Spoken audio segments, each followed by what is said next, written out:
Alors on va faire un nouveau sujet. Parashat Vaishlach. Alors c'est marqué Vaishlach Yaakov Malachim Lefanav. Yaakov a envoyé des anges. Lefanav devant lui. El Esav Achiv. Vers Esav son frère. Artsa Seir Sdedom. Dans le pays de Seir, le champ de Edom.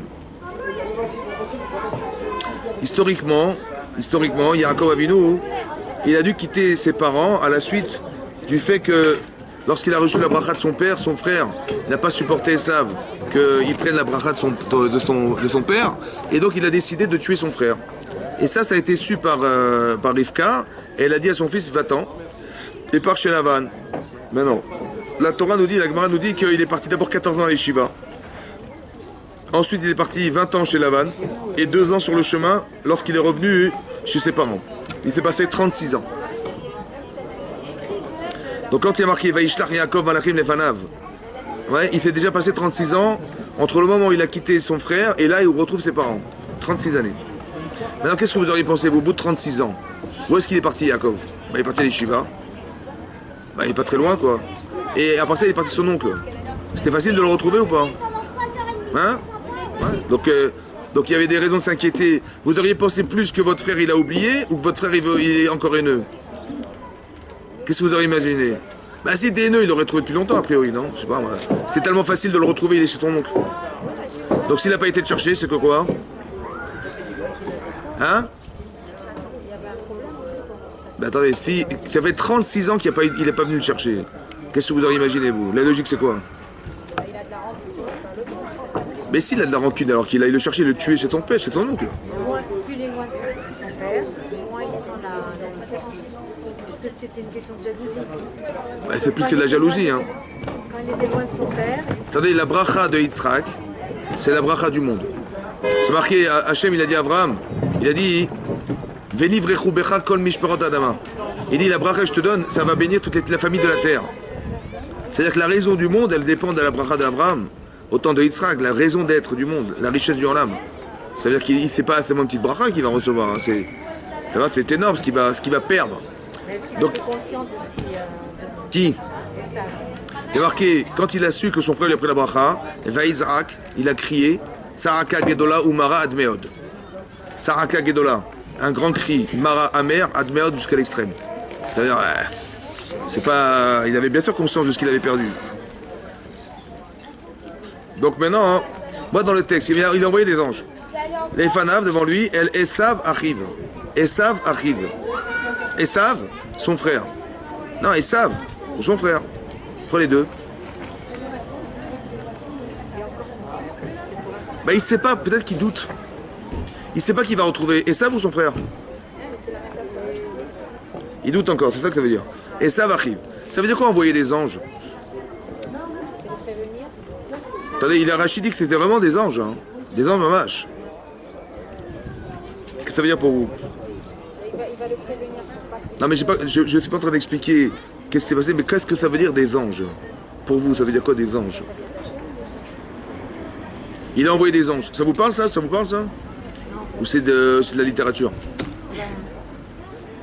Quand on envoie des anges, en général, c'est une protection. Qu'est-ce que c'est pour vous des anges? Protection, c'est une protection.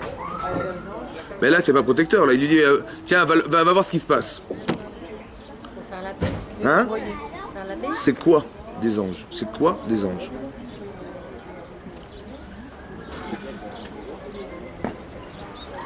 Des espions, des... Des vrais anges, Rachidi. Rachidi, Malachim Mamash. Mamash, ça veut dire vrai. Il a envoyé des anges. Hein. La protection des anges. Des anges, c'est spirituel ou matériel? Quand vous faites une mitzvah, la Gemara dit quand on fait une mitzvah, ça crée des anges. Ouais. Et ces anges, c'est les anges, ils partent à un certain endroit, et c'est cet endroit qu'on va retrouver après sa mort. Les anges qu'on a construits à partir de sa vie. Ça va? C'est ça le Gan Eden. Et l'inverse, c'est l'inverse. Si on crée des anges négatifs, ouais, parce qu'on fait des avérotes, on retrouve l'endroit où on a cumulé tous ces anges. Ça va? Donc c'est quoi un ange? C'est nos actions à nous. Ouais, un ange c'est quoi? C'est nous. C'est la partie spirituelle que vous dégagez en faisant un acte. Quand on dit, vous ressentez des choses, quand par exemple vous avez de l'expérience, Vous avez répété 1 fois, 2 fois, 10 fois, 100 fois. Vous sentez les choses ou pas? Ouais. En vérité, ce que vous ressentez, c'est l'accumulation des anges. L'émotion que vous avez accumulée par l'expérience. Une femme, elle a une sensibilité beaucoup plus forte qu'un homme. L'intuition féminine. Des fois, vous dites, tiens, ce truc-là, je le sens pas, ou ce truc-là, je le sens pas. Mais d'où vous savez? Hein? Vous avez jamais réfléchi à ça? Comment une femme dit, je peux pas te l'expliquer, mais je le sens pas. D'où ça vient ça? C'est quoi ça? D'où c'est quoi? C'est spirituel, physique? Spirituel ou physique? Ou spirituel? Ce que vous ressentez n'est pas physique. Les sentiments ne sont pas physiques, ils sont spirituels. Enfermé dans une boîte, c'est physique. Mais ce que vous ressentez n'est pas physique. Par rapport à un physique, on a un ressenti. Oui, mais c'est quoi que vous ressentez? C'est physique ou spirituel? Hein? C'est matériel. Voilà. Maintenant, c'est ça les anges. Quand vous dites par exemple, tiens, Jacob il envoie des anges, ça veut dire qu'il arrive à dompter ses sentiments et à envoyer une information qui lui revient et dit je le sens pas. Par exemple, est-ce qu'il vous est déjà arrivé dans la vie, vous pensez à quelqu'un, il vous téléphone? Ouais. Bon, c'est sûr. Tu dis tiens, je pense à elle, elle va téléphoner. Comment ça se fait? Qui c'est qui lui a téléphoné? C'est vous en fait, vous avez compris? Vous lui avez envoyé un message et ça revient. Et bien ça c'est des malachim. Vaishlach Yaakov malachim lefanav, pour moi ça veut dire qu'il ressentait quelque chose, il avait peur. Je ne sais pas qui je vais retrouver. Et ça vous Yaakov, et ça vous mon frère, je sais pas. Le côté fraternel de mon frère ou le côté Esav mécréant, exterminateur de mon frère, je sais pas. Et ça vous mon frère, je sais pas. Alors j'envoie un message, j'ai un pressentiment, je sais pas ce qui va m'arriver. Mais c'est un sentiment, c'est ça d'envoyer des anges, vous comprenez ou pas? Vaïtsa votam les morts.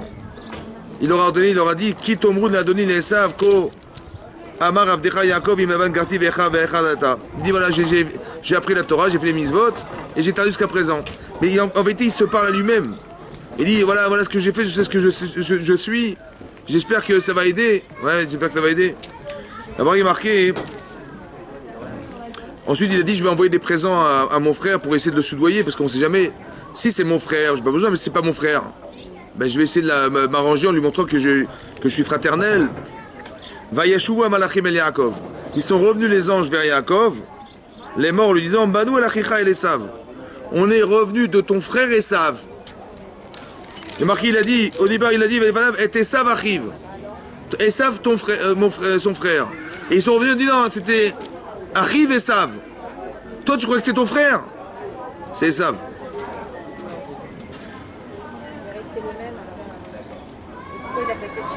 Vaïra. Maintenant, c'est intéressant. Pourquoi il n'est pas venu avant alors? 36 ans? Bizarre. Vaïra Yaakov Meod. Yaakov a eu très peur. Vaïetzerlo, il était inquiet, très inquiet. Vaïachatz et Ta'am, Asherito et Tatson Adabakar avec Ben Shemachadot. Il a divisé le camp en deux. Le camp. Il avait une famille, il a divisé en deux. Vaïomer, il a dit Im Yavo Esav el Amachane Achad Veikaou. Si Esav vient frapper une partie du camp, Vaya Machanen Sholebeta. Donc la partie du camp qui restera pourra se sauver. Le seul moyen qu'il a trouvé, c'est de quoi faire? Hein? C'est ça faire la guerre? C'est ça faire la guerre? Non, c'est se battre. Non. Il a dit j'essaye de sauver au maximum ce que je peux. C'est ça faire la guerre. D'essayer de sauver au maximum ce qu'il peut. Pas de se confronter et tout perdre. Comment il choisit quelle moitié il met Celle que vous voulez. Non, mais c'est dur. Bien sûr, c'est dur. C'est des choix très compliqués. Mais lui, il a séparé. C'est pas lui qui décide vers qui il va se diriger. Lui, il dit bien, mais elle demande qui mettre où. Qui l'a mis devant, qui l'a mis derrière. Mais il ne dit pas s'il l'a mis devant ou derrière. Peu importe, il a choisi, il a dit voilà, il y aura telle personne, mais de quel droit, comment il va pouvoir choisir la personne qui va pouvoir disparaître ou vivre? Parce que quelque part, il y en a une des. Si le camp, il se trouve avec des enfants et l'autre avec des enfants. Mais il a mis les femmes en fonction des familles, les mères et les enfants d'un côté. Ouais, mais diviser en deux, il faut bien diviser. En deux. C'est-à-dire qu'il y a une partie du camp qui va être séparée d'autres parties du camp. Oui, d'accord. Laquelle? C'est ça qu'elle demande. Maintenant, hein. Donc il s'est préparé à la guerre. Après il m'a Vayomer et Yaakov. Eloki Avi Avraham. Eloki Avi Avraham. Le Dieu de mon père Avraham. Eloki Avi Yitzhak. Le Dieu de mon père Yitzhak. Hashem Haomer Elai Shuv Ela'artzecha Umolatecha et Tivaimach. Le Dieu qui m'a dit, pars en Eretz Umolatecha, l'endroit où tu es né, et je te ferai du bien. Katanti Mikol HaChassadim et Mikol HaEmet. Tu m'as rendu petit, tu m'as rapetissé à cause de tous les chassadim, tous les bienfaits que tu m'as fait. Rachid dit parce qu'il a gagné des guerres, il a eu des miracles quand il était chez Lavan. Ouais, des miracles, il était carrément pauvre. Et en une soirée, je sais pas, en quelques jours, il est devenu milliardaire. Avec les animaux qu'il a vendus. Tu m'as rapetissé. C'est quoi rapetissé? Rachid explique qu'il a eu peur, Yaakov, que par tous les miracles qu'il a eu, on a été obligé de lui prendre du Olam Haba pour lui faire des miracles dans ce monde. Mikol Haemet, Asher Asita et Imadi et Avdecha, qui a makli avarti ta Yardenazé, parce qu'avec un bâton j'ai traversé le Jourdain. Ve'ata et maintenant Haïti lishne machanot, j'ai 2 camps énormes. Il a cru que le résultat de tout ce qu'il avait venait des miracles, et venant du miracle, Hachem pour lui donner, il est obligé de lui enlever du Olam Haba, pour lui donner son nom, sinon qu'est-ce qu'il aurait là-haut? 0. Et alors, il a plus le srout de vivre. Pour ça qu'il risque de mourir, c'est ça qu'il a eu peur. C'est lui qui pense, c'est lui qui prie. Vous avez compris ça? Maintenant je comprends pas une chose, Il a eu la bracha de son père ou pas? Oui. Donc il avait la bracha normalement ou pas? Oui. Donc de quoi il a peur? Peut-être qu'il n'est pas conscient Hein? de la bracha. Il a eu la bracha, et comment il peut prier l'inverse de ce qu'il a reçu? Comment vous avez compris? Parce qu'il a pris la bracha de son père. Il a eu la bracha de son père, donc c'est logique qu'il ait de la bracha? Ouais, mais c'était Si c'est de la logique qu'il ait de la bracha, donc de quoi il se plaint? C'est pas miraculeux, c'est venu de la bracha de son père. Donc pourquoi il a traduit ça dans la... Pourquoi il a traduit négatif et pas positif? Pourquoi? voilà. Non, mais non. C'était à Esav. Non, mais Comment? non, c'était à Esav. Ben, encore une fois, et est-ce qu'il est honnête ou malhonnête? Non, c'était honnête. Donc s'il est honnête, donc c'était légitime qu'il la reçoive cette bracha. Donc c'est normal qu'il ait du bétail, des machins. Donc c'est normal, donc pourquoi il a peur d'avoir tout perdu, d'avoir perdu? Bah, mais non, c'est logique. Toi, bah, il est entier. Est-ce que tu as reçu de ce que tu vois? C'est la bracha de ton père. Basta. Pourquoi il a dit non, il n'y a pas de bracha de mon père? Mais pourquoi? Ça, je comprends pas. Non, peut-être qu'il s'est dit que la bracha de son père, elle a été sur lui, plus maintenant sur ses descendants, qui vont pouvoir perpétuer. Mais pourquoi vous dites ça? Pourquoi il a pensé ça? Pourquoi? Bah, si c'est qu'il a eu peur de... Mais il a eu peur, mais c'est pas normal qu'il ait peur. La logique, c'est pas normal qu'il ait peur. Ça aurait pu être logique. Bah comment, pourquoi? Il a eu sa part, il transmet à ses enfants, donc la descendance est assurée, la Et donc bracha continue sur ses enfants. Lui, il a fini son job et... Mais pourquoi il a fini son job? Tant qu'il est vivant, il a pas fini son job. Quoi, la bracha, c'est quoi? J'ai reçu, après c'est terminé? Non. Je vis ce que je suis. Hachem, il m'a donné, je continue. Pourquoi il a imaginé l'inverse? Comme il a vu l'état d'esprit des Esav encore, il s'est dit donc peut-être la bracha, elle n'était pas vraiment méritée. Non. Ou elle avait... Razak. Moi j'ai pensé comme ça. Est-ce que c'est par hasard qu'ils viennent attaquer Esav? C'est par hasard? Est-ce que c'est par hasard que tout à coup Esav il se réveille? Pourquoi il s'est réveillé maintenant et pas 36 ans avant? Lequel? Parce que c'était le moment où il partait. Pourquoi pendant toutes ces années-là, il aurait pu le tuer toutes ces années-là? Pourquoi il l'a pas tué avant? Parce qu'il était chez Lavan et chez Lavan. Et alors? Que Esav, il allait bientôt mourir. Oh, comme ça. Au début, c'est marqué qu'il a envoyé des anges pour savoir quoi. Dans quel état d'esprit il était? Et ça, vous, mon frère, vous savez quoi?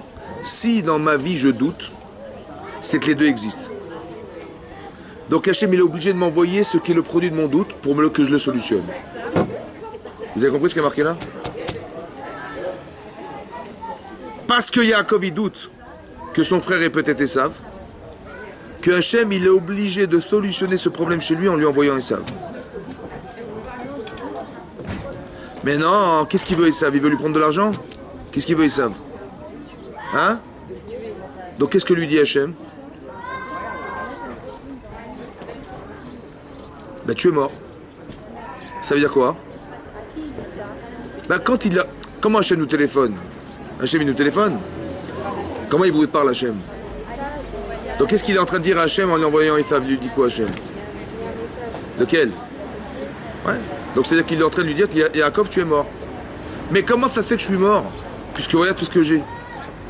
N'est-ce pas que moi j'ai cru que ça venait de mon père? Et c'est pas possible puisque je suis mort. Donc forcément quoi? C'est sûrement reçu tout ça parce que tu m'as pris de mon lavaba.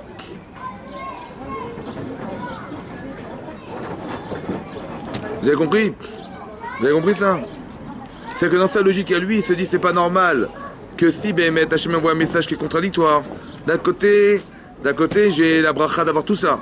Mais d'un côté, Hachem il me dit mais tu es mort. Mais comment je peux être mort avant la bracha? Donc ça veut dire que quoi? Ça veut dire que quelque part il y a quelque chose qui est révélateur que peut-être que en vérité il a raison, je suis mort. Et donc c'est le repère que j'ai dû en là-bas qui est vide. Mais s'il est vide, alors comment j'ai tout ça? Parce qu'Hachem il m'a payé dans tout mon lamazé, tout mon là-bas dans ce monde-ci. C'est qu'il a eu peur. Donc c'est comme ça qu'on doit lire les messages. Vous avez compris? Maintenant c'est très intéressant que les choses dans lesquelles je doute, ce sont des choses qui sont à solutionner et qu'Hachem il va forcément m'envoyer des situations de vie pour les solutionner. Obligé, obligé. Pourquoi? Pourquoi c'est comme ça? C'est quoi la logique de ça? Une fois qu'on a réussi le plan, alors ça y est, c'est fini, on a gagné. C'est pourquoi faire tout ça? À quoi ça sert tout ça? Parce qu'un jour on va aller là-bas. Mais on va partir avec tout ce qu'on est. Mais si je suis inquiète, je suis pas rassuré, dans là-bas comment je vais être? Donc qu'est-ce qu'il fait Hachem? Absolument et absolument, absolument, il veut éliminer tout ce qui va m'empêcher d'être sereine là-haut. C'est ça que je solutionne dans ce Lamazé, ici, pour être certaine d'être entière dans le monde futur. Mais tous les doutes que je n'ai pas solutionnés, ils vont rester éternels. Ça, vous avez compris ça? Toute la conscience que vous avez dans ce monde-ci, elle reste éternelle. Vous savez d'où on sait ça?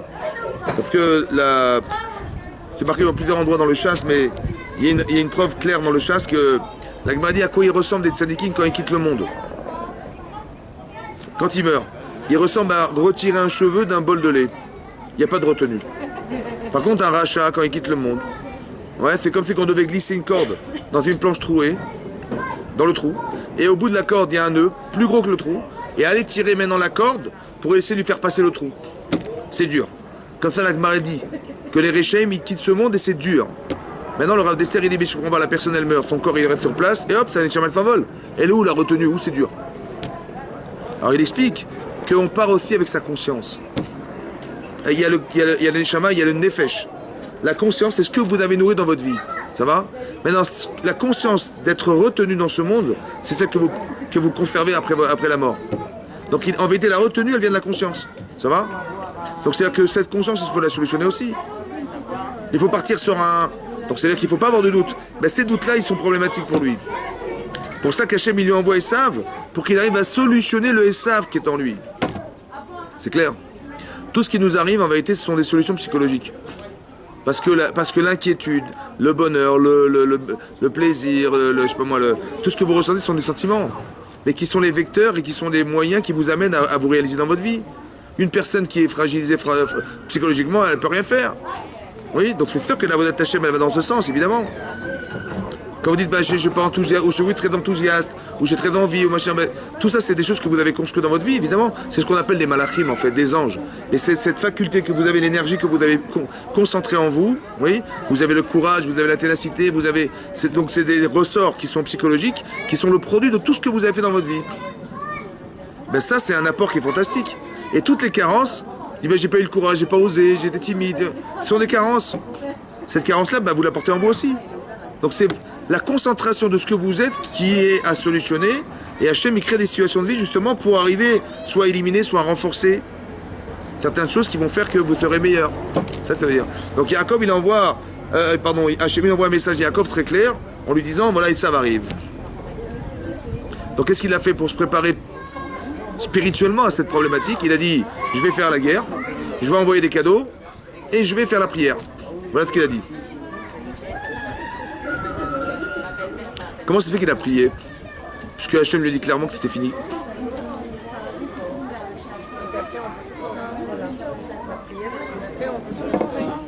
Est-ce que vous y croyez? Ça veut dire croire. Que quand Hachem m'a dit écoute, c'est terminé, j'ai encore le ressort de lui dire écoute, non, j'ai envie de... Il a espéré, il lui a dit arrête. C'est quoi l'espoir ici? Comment ça se traduit l'espoir? Un coup de piston? Un coup de quoi? C'est un coup de... C'est quoi? C'est quoi l'expression de ce que vous voulez? Il y a toujours de l'espoir. C'est quoi le pshat de l'espoir? C'est quoi ici le sens de l'espoir? Comment vous traduisez l'espoir ici? Hachem, il nous a téléphoné, il a envoyé Esav. C'est dur de dire qu'il y a de l'espoir lorsqu'on a vu qu'il n'y en a pas. C'est quoi l'espoir?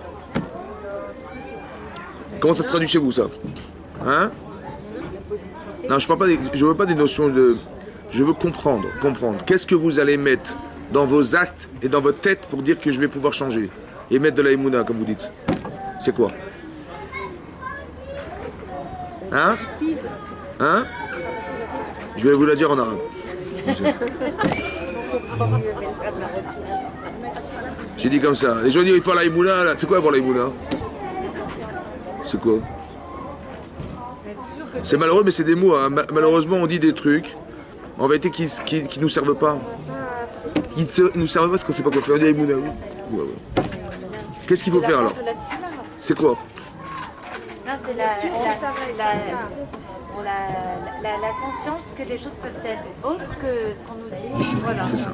Mais pourquoi elles vont être autres? Ce que vous voyez finalement c'est quoi? C'est ce que vous êtes au présent. Mais si vous changez à l'intérieur, votre présent va changer ou pas? C'est ça la tefila. Vous allez demander à Hachem à vous changer. Votre réalité n'est que le reflet de ce que vous êtes. C'est tout. Donc si vous changez dedans, vous changez dehors. C'est logique ou pas? Donc il ne faut pas tomber dans le panneau de ce que vous voyez. Parce que ce que vous voyez n'est que le reflet de ce que vous êtes. Vous êtes devant la glace, vous n'êtes pas belle. Je dis, ben c'est pas grave, je me change. Oui, non. Ah oui, ben c'est pareil. Quand tu vois que Hachem dit, bah t'es pas belle, bah, dis, bah, je vais pas belle, pardon, je vais prier, aide-moi à changer, c'est tout. Donc changer ce qui n'est pas beau. Mais il faut comprendre ce qui n'est pas beau. Pour dire, je vais dire, on va faire tes chouvas. Ouais, vous avez entendu ce discours? Mais sur quoi? Bah faites des chouvas. Sur quoi? Sur quoi? Je sais pas moi, peut-être ça, je sais pas. Et alors essayez de comprendre que le vrai problème, c'est ce que vous ressentez. Ce que vous renvoie la réalité, c'est ça votre problème. Seulement, il faut bien le comprendre pour savoir quelle est l'origine du souci. Par exemple, nous, on fait souvent l'amalgame dans la vie. Par exemple. Je sais pas moi, Esav, il veut tuer Yaakov, ça va? Il va faire teshuva sur quoi, lui? C'est quoi la teshuva de Esav? Hein? Je ne veux pas tuer Yaakov. Dès qu'il dit je veux pas tuer Yaakov. Chazak ou Balour. Ça va? Mais j'ai envie de le tuer ou pas? Pourquoi? Pourquoi Esav il veut tuer Yaakov? Pourquoi? Hein? Il a pris ce qu'il aurait dû être. Très bien. Mais non. Il l'a eu ou pas finalement Esav? C'est de la faute de Yaakov ou la sienne? La sienne. Donc si c'est la sienne, donc son problème il est personnel. Donc c'est quoi faire teshuva? C'est se changer soi-même. C'est de comprendre que je l'ai raté cette occasion. C'est de ma faute. Alors que moi j'ai cru que quoi? Que c'était la sienne. C'est le regard qui est faux, vous comprenez? C'est la teshuva, elle n'est pas de dire je veux pas le tuer. Mais non, tu vas le tuer. Combien de temps tu vas dire je veux pas le tuer? Enfin tu vas le tuer. Parce que là ça bouillonne là. Donc c'est quoi la solution? C'est pas de pas vouloir tuer, Bechlal. C'est de comprendre qu'au départ la haine elle n'était pas justifiable. C'est ça la teshuva. Que j'ai pas compris ce qu'Hachem a voulu me dire. Moi, je croyais que le premier venait de lui, mais là, il vient de toi. Si tu as raté l'occasion d'avoir la bracha, c'est parce que tu as raté l'occasion d'être le Bechor. Tu as refusé la Bechora parce que tu as dénigré la Torah et le Mizvot. Donc c'est normal qu'Hachem, tu dis, mais Dieu m'a pas donné. Bah ouais, tu fermes la porte. Donc la teshuva, c'est de comprendre la base de mon problème. C'est pas de dire, ah bah tiens, je vais essayer d'éviter de tuer les gens, moi. La Avera, elle n'est pas répertoriée dans l'acte, mais dans la pensée. Vous avez vu que la pensée n'a rien avec l'acte? Il avait de la haine, il a tué la personne. Je croyais qu'il fallait faire teshuva de ne pas tuer. Mais non, il faut faire teshuva de ne pas haïr. Mais bien sûr, il faut toujours comprendre la problématique qui est à la base de mon attitude. Mais bien sûr, changer les gens, c'est pas changer les actes. C'est changer quoi? Quand on dit on va faire teshuva, on fait Shabbat, on fait ça. Ce que vous faites n'est que la conséquence de ce que vous avez compris. La teshuva, elle est dans votre tête. Et elle se répertorie dans les actes. Mais votre teshuva est dans votre tête au départ. Et que vos actes, ils vont être représentatifs de l'intensité que vous avez mis dans votre cerveau. Donc la teshuva, elle n'est pas dans l'acte. Elle est essentiellement dans votre tête. Après, elle se voit dans vos actes. Mais la teshuva, c'est pas de changer des actes. C'est changer de la pensée. Toujours. La pensée, comment vous dire? De changer des attitudes, des façons de comprendre. de mesurer combien c'était nécessaire. C'est très subtil le Yitzhar des fois. Mais c'est ça qu'il faut faire, la teshuva, elle n'est pas non. Après, vous allez voir que vous allez changer de comportement, évidemment. Mais il ne faut pas dire que je vais changer mes actes. Quelqu'un qui n'est pas chômeur Shabbat, il va dire bah, je vais être chômeur Shabbat. Il ne peut pas, il n'a pas envie. Ah, qu'est-ce que tu gagnes de faire Shabbat? Là, tu veux dire ah ouais, tiens, ouais, pas bête, donc je vais faire Shabbat. C'est la compréhension qui amène. Les forces à faire, mais quand ils sont seuls, J'en passe, bon, oui. les personnes, des fois, quand ils sont avec nous, on les force à faire des choses. Ils le font. Mais quand ils sont seuls, ils le font. Parce qu'ils n'ont pas assimilé. C'est un problème d'assimilation. Ça veut dire qu'il faut continuer à les inviter parce que ces gens-là, en vérité, en vivant le Shabbat, ils vont comprendre l'apport que ça a. Et là, ça va pouvoir contrebalancer le fait de refuser de faire Shabbat. Mais ça veut dire que vous avez compris, c'est ça que j'explique, c'est des sentiments. On fait des choix de sentiments, des choix d'intérêt. C'est comme ça. Donc je reviens sur le texte. Donc qu'est-ce qu'il a fait? Il a fait la prière. Après, il y a marqué...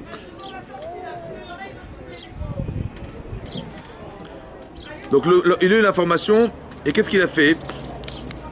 Marqué qu'il a pris ses animaux, il a pris tout ce qu'il avait, ses femmes, ses enfants, tout ce qu'il avait comme bien, et il a passé le fleuve du Yabok. Un fleuve s'appelait Yabok. Ça va?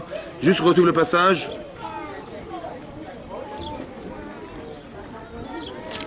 Je le trouve pas là.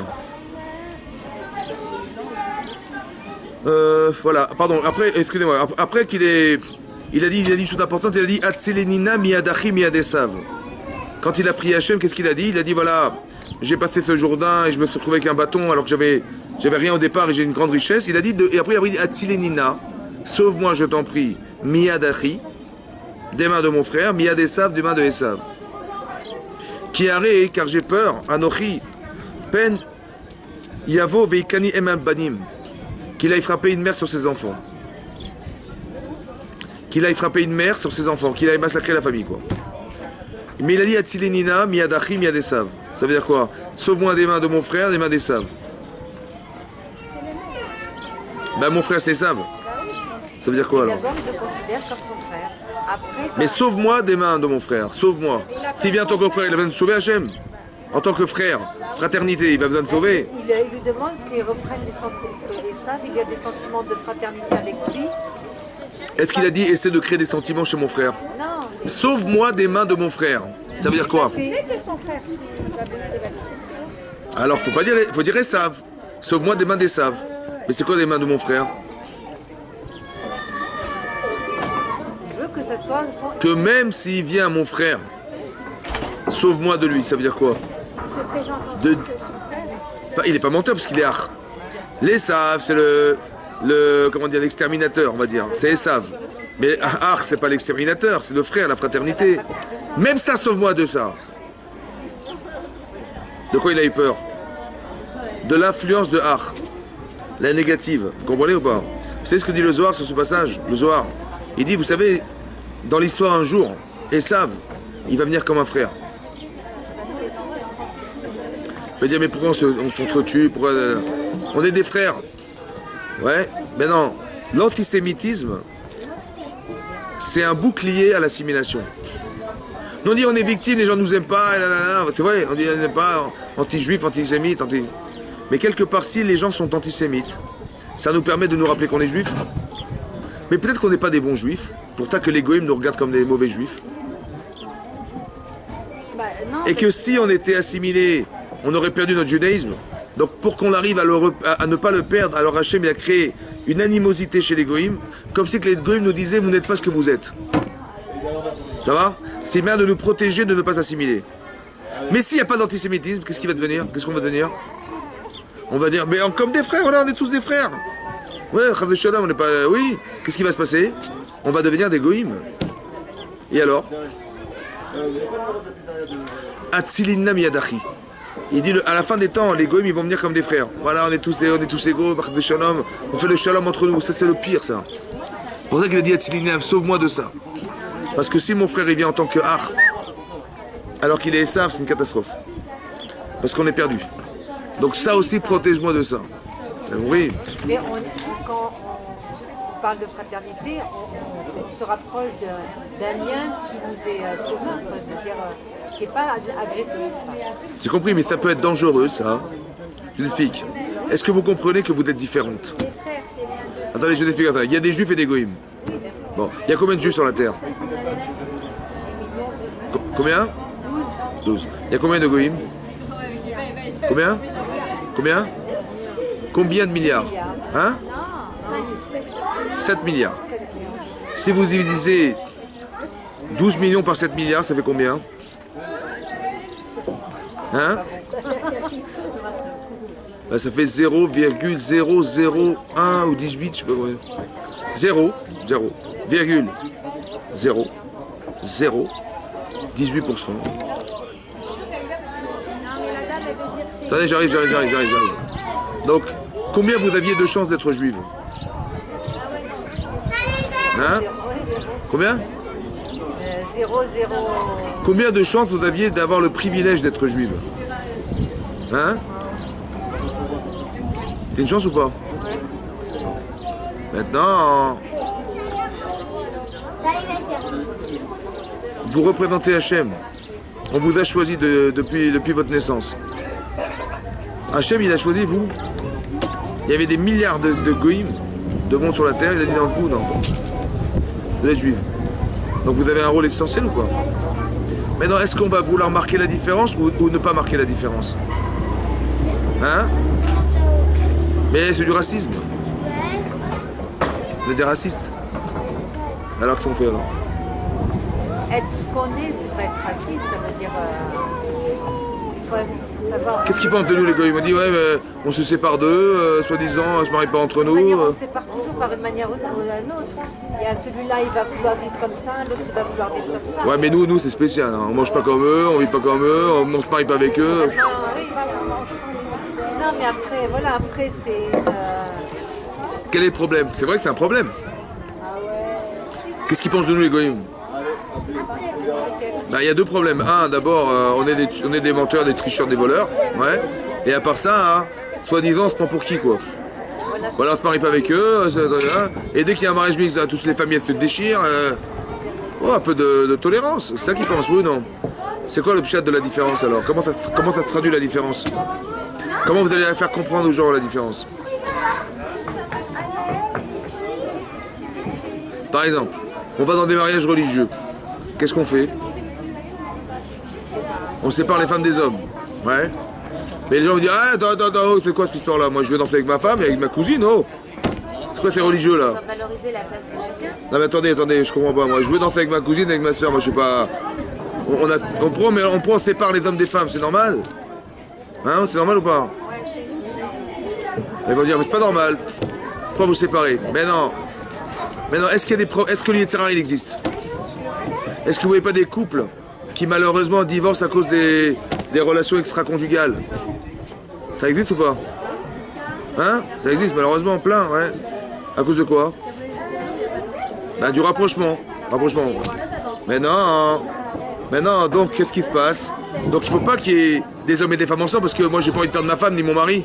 Donc qu'est-ce qu'on fait? Vous savez ce qu'on va faire? On fait qu'un mariage entre hommes. On met la Kala avec que des hommes, comme ça il n'y a pas de problème. Pas Yetzirah. Bon, la Kala va dire attendez, je suis désolé, je veux ma mère et mes soeurs, mes cousines, mes amis. Elle a raison. Donc on fait que mariage de femmes. Il n'y a que des femmes et le khatan. Qu'est-ce qu'il va dire? Bah, attendez, c'est pas normal.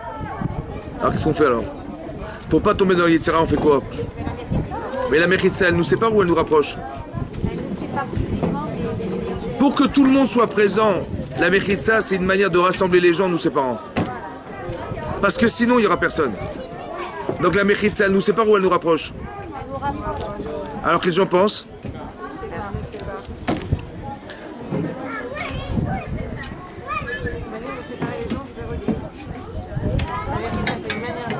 Les gens ils croient que ça nous sépare, mais en fait ça nous rapproche parce que s'il n'y avait pas de Mechitza, il y aurait du Yetzer, et s'il y avait du Yetzer, on n'aurait pas fait le mariage.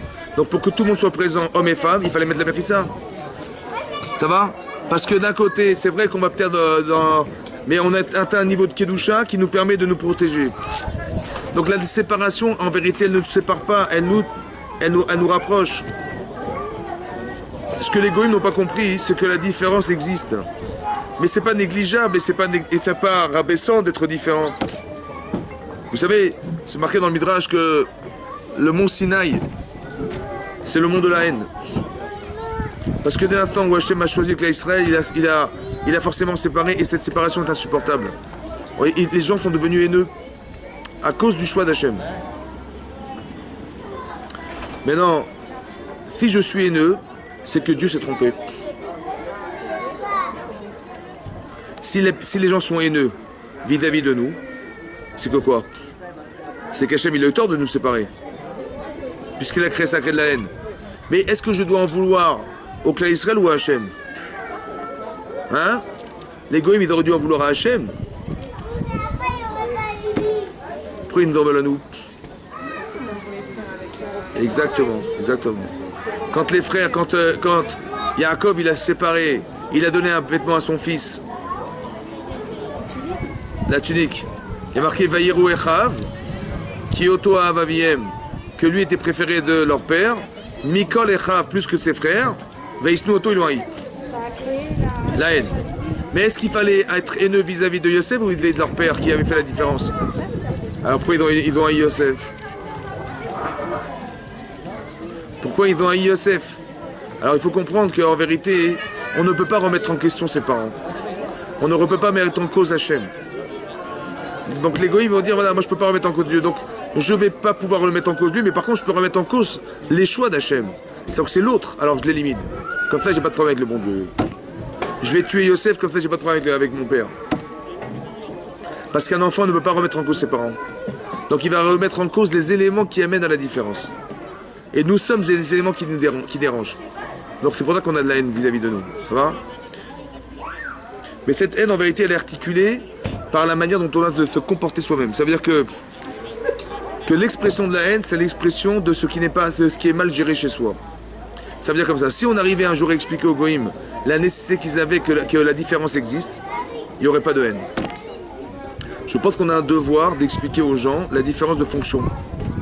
Parce que quand on comprend la fonction qu'a le clan Israël dans le monde et la fonction qu'ont les goïms dans le monde, il n'y a pas de haine possible. Parce qu'on ne joue pas le même rôle. La différence, elle se fait parce qu'a priori, on est pareil. Quand vous mettez un juif et un goy en face l'un de l'autre, je ne vois pas la différence. Le problème, c'est qu'on est dans l'apparence de croire qu'on est pareil. Alors que spirituellement, on n'a rien à voir. Ça va? Mais c'est pas grave. Parce que chacun, il a une part au monde futur en fonction de ce qu'il est. Donc la négligence, elle n'est pas justifiable. C'est comme si vous êtes dans une entreprise. Bah, il y a le PDG de la boîte, il y a la secrétaire, il y a le vendeur, il y a l'économe, il y a le machin. Tu dis, allez demander à la secrétaire de remplacer le patron. Mais pas par orgueil. Elle lui dit, non, Shalom, je vais en retirer PDG de la boîte. Je le retire de ma porte parce que j'ai pas envie de... Non, allez madame, allez, remplacez-moi. Non, tu sais bien que tes compétences t'amènent à un certain niveau de compétences. Et tu peux pas demander à une femme ou une autre personne de jouer ton rôle, c'est pas possible. Chacun doit accepter, c'est pas Shalom par orgueil. Vous comprenez? C'est pas qu'on se prend pour je sais pas quoi. C'est qu'aussi on est responsable de ce que nous sommes. Mais d'assumer ce que nous sommes. C'est quand on n'assume pas qu'on est traité de sale juif. Parce qu'au fond d'eux-mêmes, ils savent pertinemment qu'on a un rôle à jouer. Ils le savent au fond. Pas consciemment, mais inconsciemment. Donc le message renvoyé, c'est un message de carence. C'est ça que Yaakov, c'est ça dont Yaakov il a peur. Quand il voit ça va arriver, Hachem lui téléphone et lui dit, t'as un problème. Tu n'es pas ce que tu dois être. Donc tu dois disparaître. C'est ça qui le remet en cause. Et là, il est en train de réfléchir comment il va vouloir changer ce qu'il est. Changer ce qu'on est. Pour être apprécié par le regard qu'ont les autres sur nous. Ça va? C'est ça la teshuva. Vous êtes sûr que ça marche à tous les coups C'est ce qui va se passer, vous allez comprendre. Yaakov, et ça, il vient avec combien d'hommes? 400 hommes pour tuer Yaakov. Ça va? Dans la nuit même, c'est marqué dans la nuit même. Vayilen sham alaylaou. Donc il a dormi cette nuit-là. Vaikar et Abba biyado mincha Esav laïs. Donc il a envoyé des présents à Esav.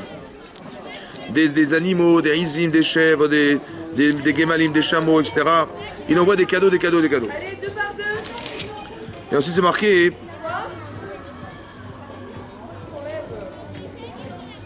Vayakom balayla. Donc cette nuit même, après qu'il a envoyé les cadeaux, il s'est levé la nuit. Yaakov, Vaikar et Shte Nashav. Ses deux femmes, Shte Shifrotav. Et ses deux servantes, et ses 11 enfants, Vayavor et Mahavar Yabok. il va traverser le fleuve du Yabok. Donc la nuit même, la même nuit, hein. Vaïkachem, Vaïaver et Anachal, Vaïaver et Ashao. Donc il les a fait traverser cette rive et tout ce qu'il avait, les animaux, tout ce qu'il avait. Vaïvater Yaakov Levado. Rachid nous explique que au final il avait oublié de l'autre côté de la rive des objets, des pachim ktanim, des petites fioles. Donc il a retraversé la rive, Yaakov, et il s'est retrouvé seul. Vaïavek Ishimo Adalot Ashacha. Il a lutté contre un homme jusqu'au matin. Tout à coup, il était seul, il s'est retrouvé avec un homme. Avec qui il s'est battu, hein? Il est marqué Vaïar. Il est marqué Vaïavek Ish. Il a lutté avec un homme. Adalot Ashacha. C'était longue la bagarre, hein, toute la nuit. La boxe, ça dure 12 rounds. Voilà. Vaïar Kilo Yacholo. Vaïar, il a vu cet homme. Kilo Yacholo, qui ne pouvait rien contre lui. Vaïgar Bekaf Yerecho. Il a frappé sur la cuisse, sur le fémur de sa cuisse. Vatikar Kaf Yerech Yaakov Beafkoimo. Il a boité Yaakov en luttant contre lui. Vayomer Shelachani. Laisse-moi partir. Qui alla à Shachar, parce que le jour s'est mal levé, donc il devait aller au travail. Après la bagarre, il devait aller au travail le matin, parce qu'il travaillait à 8h. Donc il devait aller au travail, il dit voilà, le jour s'est levé, il faut me laisser partir. Vayomer lo shelachacha ki im berartani. Je ne te lâcherai pas tant que tu ne me béniras pas. Il vient de faire la bagarre, toute la nuit, et il a pu taper dans la jambe de Yaakov. Il était boiteux, il dit écoute, laisse-moi partir, il dit il n'y a pas de problème, mais il faut que tu me bénisses. Hein? Je sais pas, il est marqué Ish. Vayomer Elav. Hein? Je sais pas. Vayomer Elav. Il lui a dit Mashemcha, comment tu t'appelles? Vayomer Yaakov. Il dit je m'appelle Yaakov. Vayomer Lo Yaakov Yamer Otshimcha. Dorénavant, tu t'appelleras plus Yaakov, Kim Israël. Donc cet homme lui dit tu t'appelleras plus dorénavant Yaakov, mais tu t'appelleras Israël. Pourquoi? Ki Sarita Emelokim Vanashim Atochal. Car tu as lutté. Israël, Sarita Israël. C'est la contraction de Sarita. Tu as lutté. Im Elokim. Avec qui? Avec Dieu. Tu as lutté avec Dieu. Et avec Anashim, des hommes. Rachidi, Lavan et Esav. Vatouchal et tu as vaincu. Comment il s'appelle au départ? Et il s'appelle parce que tu as lutté. Et tu as vaincu. Yaakov doit mourir. C'était le premier message, ça. Ça, c'est ce qu'il a fait quand il a lutté contre cet homme. Au final, il est devenu quoi? Il a changé son nom. Ça veut dire quoi pour vous? Il a changé de personne. Le Mazal. C'est quoi le nom de la personne? Hein? C'est ce que va être. Ce qu'il est. C'est ce qu'il était ou c'est ce qu'il est? Ce qui va être, c'est ce qui va représenter. Par exemple, c'est marqué dans la Yachot Teshuvah. Ouais? C'est toutes les réponses, c'est merveilleux. Maintenant, écoutez-moi bien avant que je m'énerve. Regardez, c'est marqué dans le Rambam. Ouais? Quand quelqu'un fait Teshuvah, c'est marqué qu'il faut dire ses fautes, il faut décanter sa faute, il faut avoir honte, il faut regretter, il faut prendre sur soi pour recommencer. Et après le Rambam, dans le Perek Bet, là-bas, il dit, quand un homme fait Teshuvah, il dit Ani Acher, je suis un autre. Quand vous avez fait Teshuvah, vous avez honte de ce que vous avez fait ou pas? Hein? Tu dis, j'ai honte de moi. Voilà ce que j'ai fait. Mais c'est qui l'autre? Celle de qui vous avez honte, c'est qui? C'est vous? Donc dis, comment je peux avoir honte de ce que je suis alors? C'est qui l'autre? Hein? C'est ce que j'étais avant. Et c'est vous, c'est vous qui parlez. Mais oui, mais on était. Mais comment vous pouvez avoir honte de ce que vous étiez puisque c'est vous? C'est nos actions, c'est nos. Hein? C'est les actions qui nous ont définis, donc on a honte. Mais qu'est-ce qui vous a amené à avoir honte de vous-même? C'est la conscience. Laquelle? On veut changer, qu'on veut être autre chose. Comment vous avez pensé qu'il fallait changer? Grâce à quoi? Hein? On a eu conscience parce que Comment vous avez la conscience?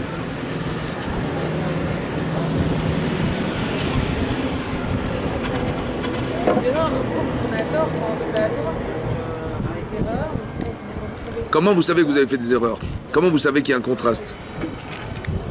Ben pour se sentir mal, hein, il faut être bien. Mal, il faut être bien. Maintenant que je sais ce que je dois être, j'ai honte d'avoir été l'autre. Ça va? D'être autre chose. Il faut être quelqu'un d'autre pour avoir honte d'avoir été quelqu'un. Si par exemple vous avez fait des mitzvot, vous avez fait des mitzvot, par exemple, un exemple très simple. Vous avez vu des fois, il y a des jeunes dans la rue, ils tabassent des vieilles pour leur piquer leur sac. Hein? Vous avez déjà vu ça? Mais comment ils font? Vous auriez pu être capable, vous, de frapper des vieilles pour leur piquer leur sac dans la rue? Bah, ils parlent d'un ça. C'est pas d'un ça. Ça vous est ou pas? Comment c'est qu'ils n'ont pas honte, eux, de taper des vieilles dans la rue pour leur prendre leur sac? Mais quoi? C'est quoi la conscience? Comment on arrive à faire peu... Ouais, il a une Sarah, ils sont à deux à scooter, ouais. Derrière, il y a un type, il tient, il y a un petit vieux là-bas avec son portable, il court, il arrive au scooter devant lui, l'autre il descend de la moto, il tabasse, il prie son portable, il remonte, il fait ouais! Il va pouvoir vendre un portable à 50 €. C'est beau, c'est une bonne part ça, c'est... Toutes les 3 minutes, il fait des 50 €, c'est bien ou pas? Hein, c'est bien ou pas? Hein? Horrible. Mais comment c'est qu'il n'a pas conscience, c'est horrible, lui? Hein? C'est pas? Chacun ses priorités, quoi. Hein? Voilà, c'est ça. Mais comment ça se fait qu'il est pas... Vous l'auriez fait, vous, pour le but que ça vous amène d'avoir 50 €? Et pourquoi vous n'arrivez pas à lui... Hein? Mais pourquoi? Qu'est-ce qui lui manque? Non, la conscience. La conscience, c'est la différence. Mais qu'est-ce qui manque pour avoir conscience? Par exemple, un exemple très simple. Vous êtes avec votre enfant dans la rue, ça va? Votre enfant, il a 13-14 ans, et vous marchez dans la rue avec lui. Il dit, tu vois la vieille là-bas, à 50 mètres? Tu fais, ouais. Il regarde les sacs qu'elle porte, la pauvre, ils sont lourds. Hein?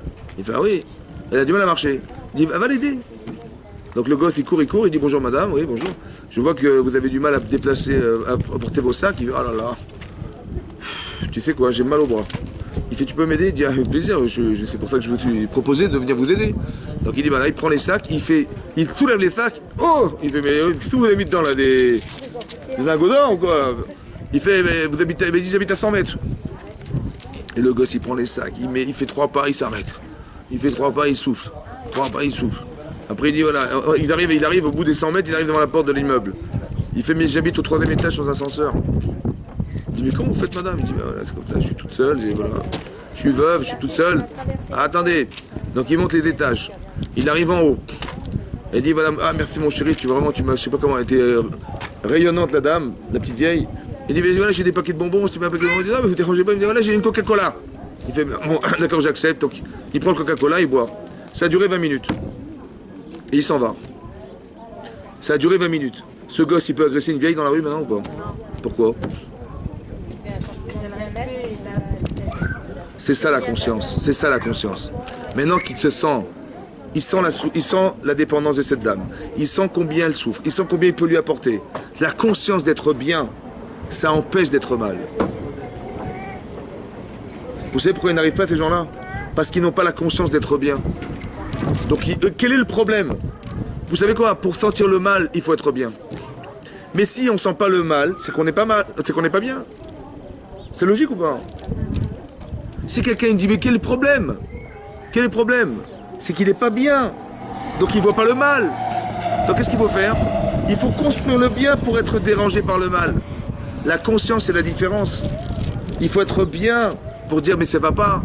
Donc quand on fait des chouvas, qu'est-ce qu'on fait? On sait ce qu'on doit être. Mais j'ai honte d'avoir fait ce que j'étais. Mais à qui je parle? Je parle à moi-même. Parce que la conscience d'être bien m'amène à comprendre que j'étais mal. Je ne suis plus l'autre. Ça va? Le Ramavini Aniacher, changer son nom, c'est changer sa façon de se voir. Ça va? C'est ça qui est marqué. Yaakov, il s'appelle Yaakov, il va s'appeler Israël. Parce que Israël, c'est ce qu'on doit devenir. Mais il y a un travail qui se fait. Mais qui c'est qui fait le boulot? Hachem. Il nous envoie des expériences de vie qui vont devoir nous bonifier. Et ce fait que soit qu'on soit bonifié parce qu'on vit, maintenant on est dérangé parce qu'on était. Vous avez compris, quand on fait des cours de Torah, normalement ça doit déranger. Normalement ça doit déranger. Parce que la personne, quand elle voit qu'elle ressent des choses, elle dit mais attends, mais j'ai rien à voir avec ça. Ce dérangement, il peut amener à changer. C'est à ça que ça sert un cours. Pas dire je vais vous raconter la paracha. Non, il faut qu'on soit dérangé par ce qu'on entend, qui fait qu'on ait envie de changer. Et d'arriver à être une autre femme. C'est ça qu'il veut dire. Mais ça veut dire changer son nom. C'est ça qui est marqué. Tu t'appelleras plus dorénavant Yaakov, tu t'appelleras Israël. Vous savez pourquoi Hachem il envoie Esav? Parce que Yaakov il a un problème avec Esav. Avec quel Esav? Avec le Esav qu'il a accepté d'être. Quand il a pris la Bechora de son frère, et il a pris la Bracha de son frère, eh ben il a pris le rôle d'Esav. Oui ou non? Il a même pris la femme d'Esav. Il a épousé Léa. Donc il est devenu quoi? Yaakov Esav. Mais est-ce qu'on peut être Yaakov Esav? Il faut que Yaakov Esav devienne Israël. Mais pour ça, il y a une lutte intérieure. D'arriver à accepter l'autre. D'accepter ce que je ne suis pas devenu. Il y a une partie de moi qui n'est pas acceptée. Ça va? Il s'est battu contre qui? Il s'est battu contre qui? Hein? Il est marqué contre un homme. Mais Rachid dit, ah bah, c'est qui cet homme? Le sar de Esav. C'est quoi le sar d'Esav? Amrou Chazal. Chachamim, ils ont dit un secret. C'est qui cet homme? C'est qui cet homme? C'est le prince de Esav. C'est quoi le prince d'Esav? C'est quoi le prince? C'est le fils. Le prince. Le prince. Vous savez que dans chaque nation, il y a un prince qui le représente dans le ciel. Ouais, le sar. Le sar de Esav, c'est l'Yetzirara. C'est dingue, hein? Le premier prince, c'est qui nous? Hein? C'est qui celui qui nous représente dans le ciel? C'est Akadosh Baruch Hu. Tous les autres, ils ont un ange qui influe. En France, il y a un ange qui influe sur la France. Ça s'appelle le Sar. Il s'est battu contre le prince d'Esav, ça veut dire contre l'influence négative qui existe dans Esav. Mais là, l'influence négative, elle est où en fait? Elle est dans la conception qu'il y a Yaakov il a d'Esav, qui en vérité fausse. Pourquoi la barquille s'est battue contre un homme? Pourquoi il n'a pas marqué un nom? Il s'est battu contre un Ish. Ça veut dire quoi un Ish? Un homme. Cet homme, comment il s'appelle? Hein? Pourquoi il n'a pas de nom? Pourquoi on ne dit pas il s'est battu contre un ange? Au début, on a dit que c'était un homme. Il y a marqué que c'était un homme. Chachamim dit c'était un ange. Pourquoi il n'est pas marqué il s'est battu contre un ange? Comme il y a marqué dans le Torah, il a envoyé des anges. Donc la Torah ne se prive pas de dire qu'il a envoyé des anges. Pourquoi la Torah ne dit pas que c'est un ange? Est-ce que vous croyez qu'il y a eu une bagarre? Il y a eu une bagarre. Hein? C'est pas physique. Alors c'est quoi? C'est ça, je vous pose la question. C'est pas physique. Ben non. Les anges, on ne se bat pas avec des anges. Je sais pas si vous bagarrez avec des anges. Non. Donc il n'y a pas d'ange. Donc la bagarre elle est intérieure, c'est un conflit intérieur. La bagarre c'est quoi en vérité? C'est rare. C'est un souci intérieur qui n'est pas solutionné.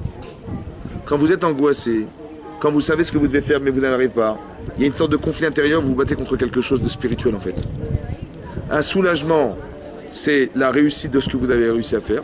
Et l'inquiétude est l'objet de quelque chose qui vous tracasse, qui n'est pas solutionné, qui sont deux choses qui se contredisent intérieurement. Ça va? C'est ça la lutte. Mais c'est spirituel ou pas? Ben, l'angoisse, l'inquiétude, c'est spirituel? Oui ou non? Mais c'est un malach?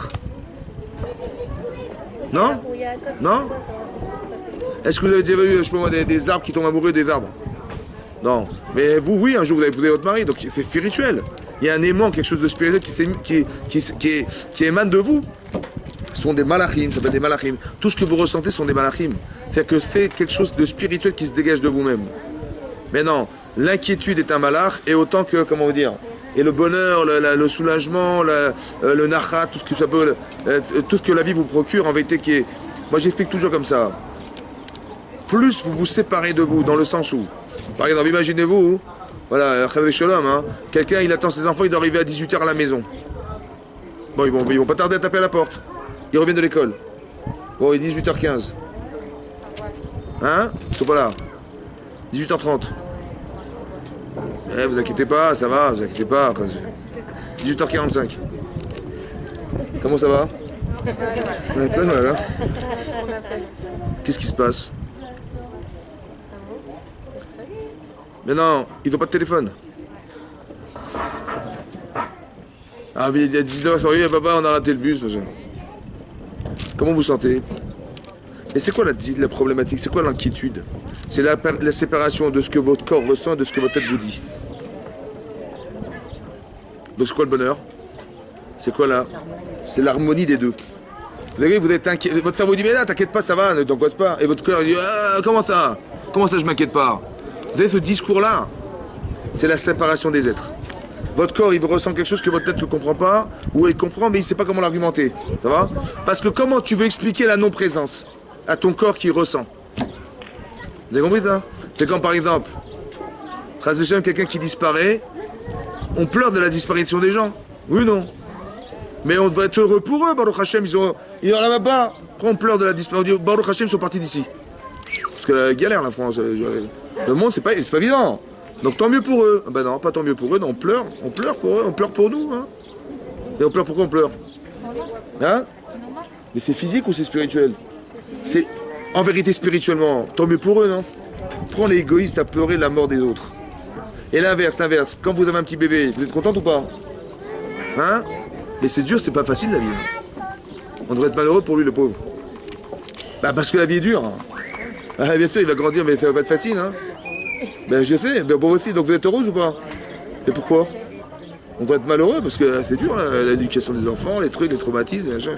Moi j'en ai, mais je me porte. Eh ben non, on est très heureux de petit bébé dans la truc. Pourquoi c'est comme ça? Pourquoi tout est inversé? Parce que vous avez compris, c'est votre gouffre.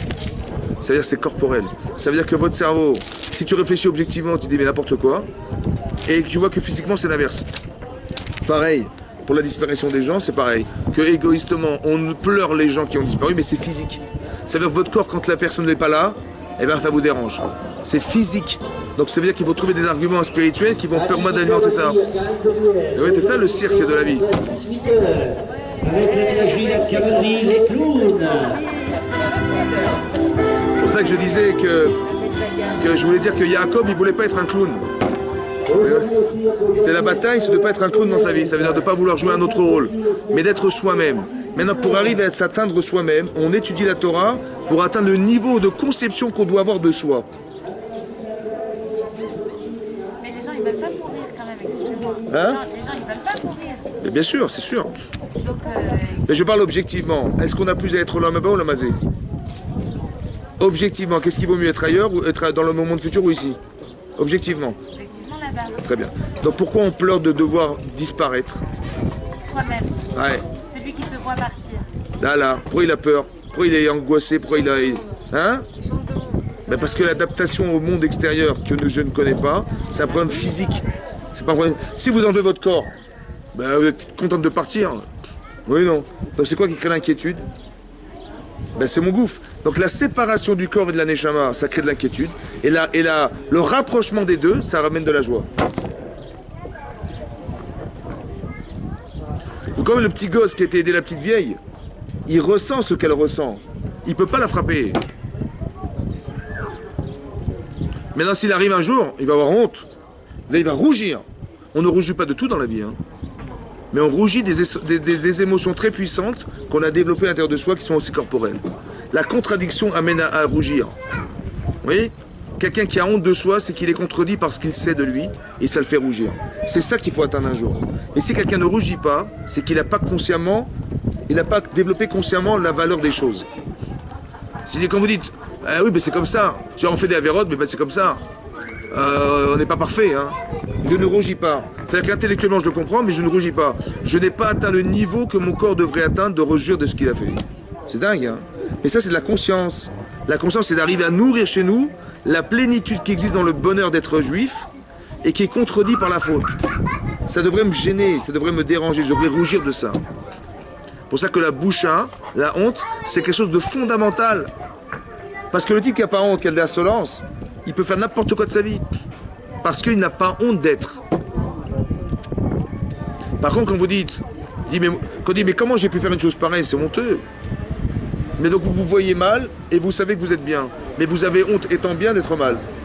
Ben c'est ça la teshuva. C'est ça de dire je n'appartiens plus à ça. Quand on dit il y a une halakha, on ne doit pas rappeler aux gens ce qu'ils étaient dans leur passé. Tu te rappelles les grillades à Deauville, Shabbat? Hein? Comment c'était super? Au soleil, on était là en temps ensemble, mais qu'est-ce que tu fous, t'es religieuse? Hein? Je dis mais Géant, mais de quoi tu me parles du passé? Ça va pas ou quoi? C'est honteux. Je suis plus ça. Vous avez compris, je ne suis plus ça. C'est-à-dire que pour ça qu'il faut comprendre derrière tout ça, il y a marqué dans le Rambam, c'est marqué, c'est une barre, hein, qui dit que si quelqu'un fait teshuva le dernier jour de sa vie, hein, mais on ne lui rappellera pas toute la vérote de son passé. Comment ça se fait? Il a fait teshuva à la dernière seconde, on ne lui rappellera pas dans le monde futur ce qu'il a été dans le passé. Pourquoi?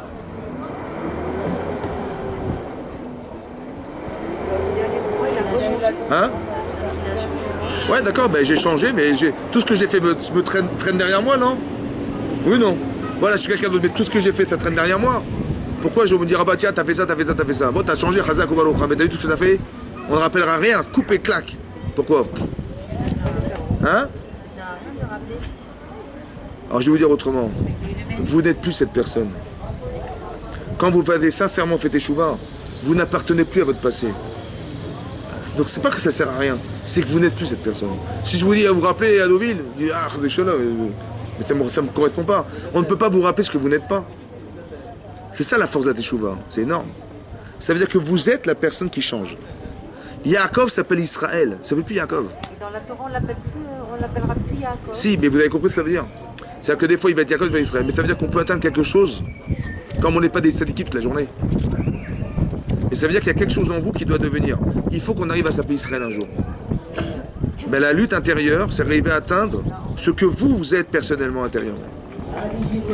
Je ne suis pas une autre, je suis moi-même. C'est-à-dire que j'arrive à atteindre ce que je dois être. Chacun il sent que... La séance aujourd'hui est à 18h. Vous avez compris? Et ça c'est personnel. Chaque femme elle doit sentir personnellement ce qu'elle peut atteindre, ouais, sans se mentir, sans se faire des films et d'essayer d'atteindre le maximum de soi-même et d'arriver à éliminer au fur et à mesure tout ce que vous avez toute la vie pour éliminer tout ce qui vous empêche d'être vous-même. Ça va? D'être sadikim, c'est d'arriver à éliminer tout ce qui m'empêche d'être. Alors il faut le comprendre intellectuellement autant que physiquement, en tant que moralement, en tant que...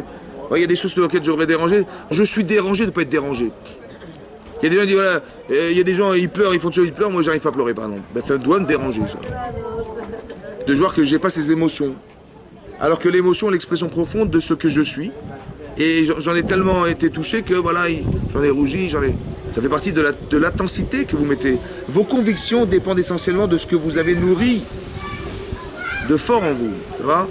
Une femme elle est pointue sur certaines choses, etc. Pourquoi l'autre elle est plus mahmira qu'une autre, elle est plus volontaire? Parce que la conscience qu'elle a développée en elle l'amène à avoir un comportement différencié. C'est ça la conscience. C'est ce que vous avez nourri en vous. Voilà. C'est ça que je voulais vous dire que Yaakov s'appelle bizarre parce qu'il y a un travail intérieur. Et le travail, on va essayer d'expliquer demain quel est le travail essentiel qu'il faut faire là-dessus. Ça va? Hazak ou